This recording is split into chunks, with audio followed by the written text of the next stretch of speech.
So, Sheikh, tell me a little bit about like the inspirational people that you came into contact with and you studied with, and the teachers and the leaders, and who were some of the great people that really changed who you were, and what was it about them that really impressed you and that you learned from? Well, I would say, the top two amongst the list really were Sheikh Nasruddin al-Albani and his approach to the hadith being the most important element for reforming the ummah, that we need to get back to the hadith, because the problem was people had gotten away from hadith into culture, into scholastic fiqh, which had lost its connection and became something else, which was not intended, which led to the split up of the madhabs and the differences which occurred, and the only way to remove all of that was basically to get back to the sources, and the source was the Quran and the Hadith. So the Quran everybody agreed on, and basically people would always refer to Quran, but Hadith, this was the area which was somewhat cloudy.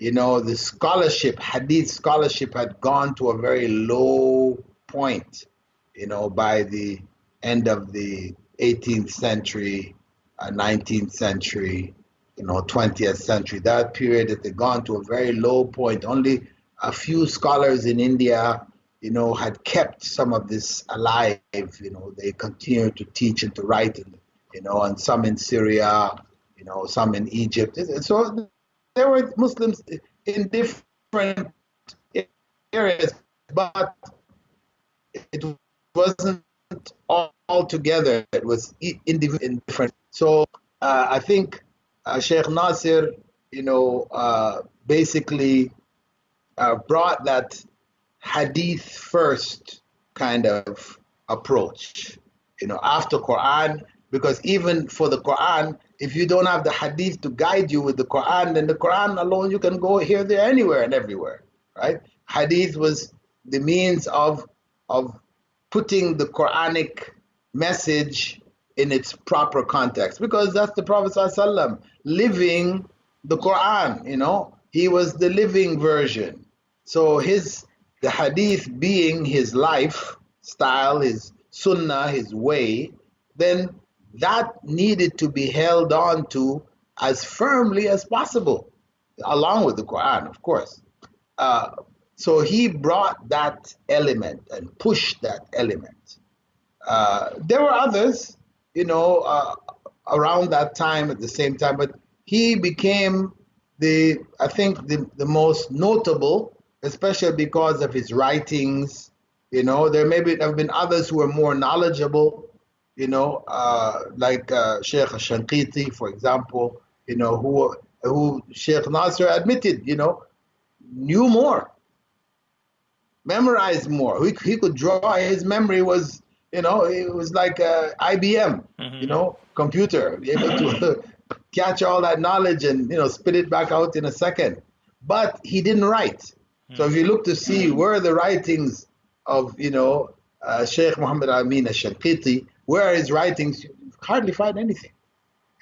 He is like Ahmed ibn Hanbal, didn't write. His son wrote and others wrote, but he didn't write. But it didn't make him a lesser scholar than Imam Shafi'i or Imam Malik, etc. So the point is that he became a focus for me in my studies. Actually, we all gravitated towards him. I spent a lot of time, going to his lectures, etc. And his leading student in Medina, let's not say his leading student everywhere, was Shaykh Muqbil. And he had advised me, Shaykh Nasr Bani, had advised me to study takhrij of hadith with Shaykh Muqbil, because this was the skill which would give the scholar or the uh,